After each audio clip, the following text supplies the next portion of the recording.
ای نام تو بهترین سرآغاز، به نام تو عزیز. یکی از عزیزهای خدا حکایت میکند. میگوید در جوانیم یک شخصیت تجارتکار بودم.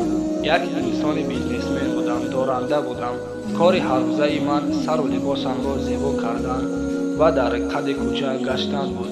این جوان میگوید من خودم را زیبا میکردم. لباسی زیبا میپوشیدم.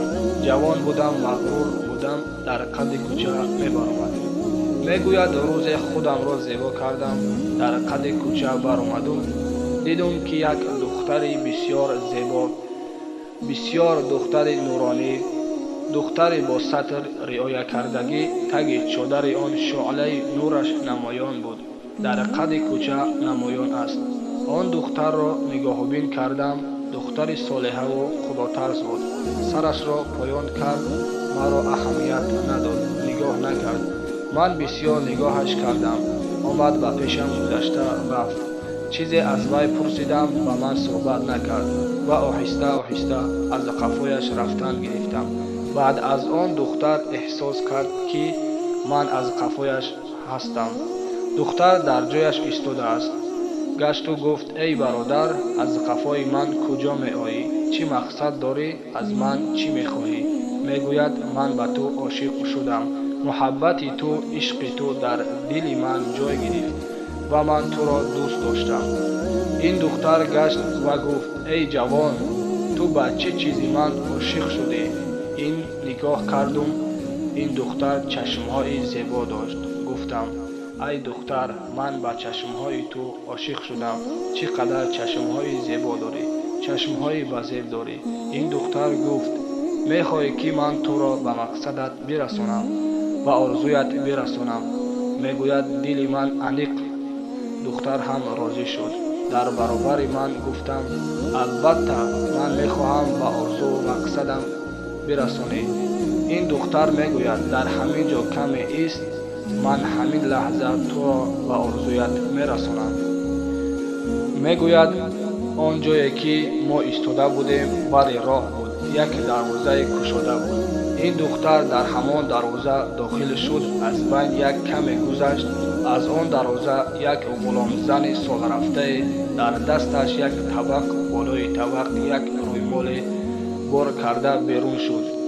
من را دید. یک جوان ایستاده گفت ای جوان، با چشمای همان دختر زیبا شما عاشق شده بودید؟ گفتم بله، من عاشق شده بودم. بعد از آن این زن رومال را از بالای طبق گرفت. من دیدم که در درون طبق چشمهای آن دختر گذاشته شده بود. این دختر داخل خانه شد. این زن حکایت میکند. چشمها را از سر گرفت و در طبق گفت یک جوان به همین چشمهای من عاشق شده است. بر بده که به مقصدش برسد. من این حادثه را دیدم. وجودم را به لرزه فرا گرفت. به خانه آمدم. به خود نمی آمدم. آن شب تا سحر خوابم نبرد. وقتی سحر شد درحال خستم. راست نزد در این شخصیت آمدم. در را زدم. همان پیرزن در را گشاد. بیرون شد. گفت ای جوان، باز چی میخواهی از آن دختر؟ چیزی که میخواستی برایت داد. باز چی میخواهی؟ کجا آمده ای؟ بخشش مادر جان. من بخشش پرسی آمدم. من خواستم که از آن دختر بخشش پرسم که برای من اینقدر خودش را آزار داد، اینقدر عذاب داد خودش را. این پیرزن گفت ای فرزندم، گفت دیر کردی. آن دختر همان وقتی که چشمهایش را به تو داد یک دعا کرد. بعد از آن دعا جان داد. ما دیروز آن را در خاک سپاریدیم. دعای این دختر چی بود؟ دعای این دختر این بود که ای پروردگار، این چشم و این جسم و بدنی که سبب گناه کردن یک جوان می شود، من از این بیزار هستم.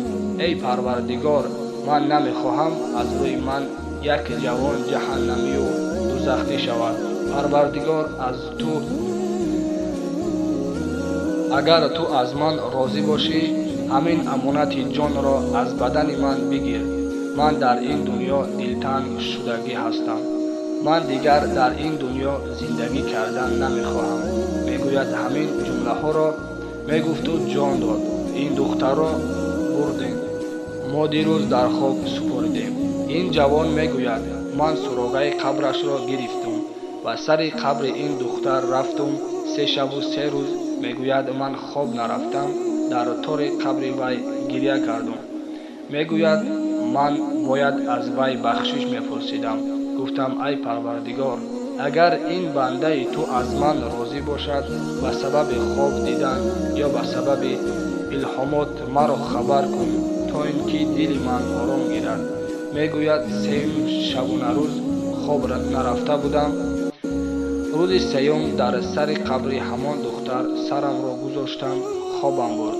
خوابم برد. میگوید خواب دیدم که آن دختر در خواب در آمد.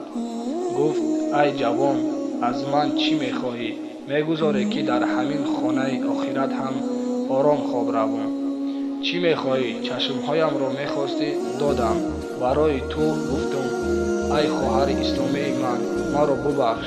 من میخواهم که از تو بخشش پرسم.